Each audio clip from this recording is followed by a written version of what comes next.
After 36 years in office, Senator Daniel Akaka is getting ready to say his final aloha. Our media partners at Civil Beat are doing a three-part series to look at his record and see how effective he's been. And joining us live over Skype is CivilBeat.com reporter Chad Blair. Good morning, Chad. Good morning, Mahia, and hello to Paul as well. So what were Senator Akaka's most significant accomplishments?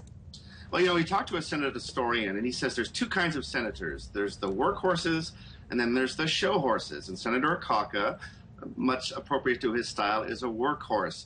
He is given credit for really working heavily on Native American issues, on federal workforce issues, and for veterans issues. He is himself a war veteran. And he's actually passed bills in this regard. Of course, one of the big concerns is that Senator Akaka did not get the bill passed in his own name, the Akaka bill, federal recognition for Native Hawaiians. That could still happen in a future Congress, though. That's right. The Akaka bill still up in the air, and I know that others will try to carry on his legacy. So the question is, how effective has he been? Well, it depends on how you measure effectiveness. It's very difficult. The same Senate historian says, just because you're out there on TV and in the newspaper all the time doesn't necessarily mean that you're very effective. One thing that Senator Akaka is definitely known for is he's one of the longest serving senators. Hard to believe, as you indicated earlier, 36 years. That puts him in the top 10 of all U.S. senators in history. Wow, it's certainly been a long and rich history. Let's turn now to another story. The UH is studying the effects of chemical warfare weapons and other munitions that were dumped off Oahu by the military years ago. So just how dangerous is this stuff? Well, in fact, that's the whole point of the studies, to find out what could happen as those weapons deteriorate. One of the concerns is that because it's mustard gas, if those weapons deteriorate, could that agent somehow get into the food chain? So that's something that they are definitely looking at. Think about as well, if they lay this undersea cable from Molokai and Lanai and Maui here to Oahu, would that be affected? So these are the things that the researchers are trying to find out. It is amazing that all of that is underneath the water.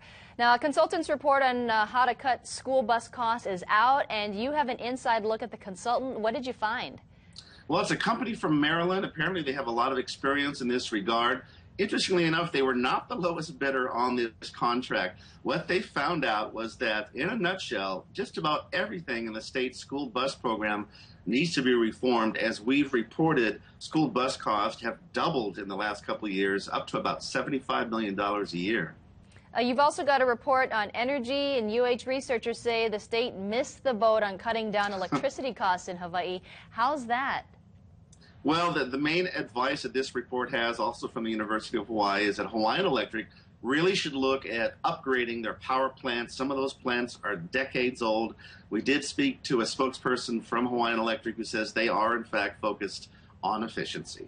And finally, Chad, any thoughts on Manny Pacquiao throwing a big party for Tulsi Gabbard? I think I'm just going to stay away from this one. It's a fun question to ask. I will just say this briefly. It's amazing how popular she has become in such a short time. She hasn't even been sworn into office yet in Congress. Clearly, she is a rock star. We'll see how long it can last. Absolutely. I'm just jealous. Manny Pacquiao, that's so cool. You get to kind of hang out with him for a little while he's training for this big fight. All right, Chad Blair, thank you so much for joining us. Anytime, Mahia. And you can find the complete stories that we just discussed on CivilBeat.com. It is 6:38. We'll be right back.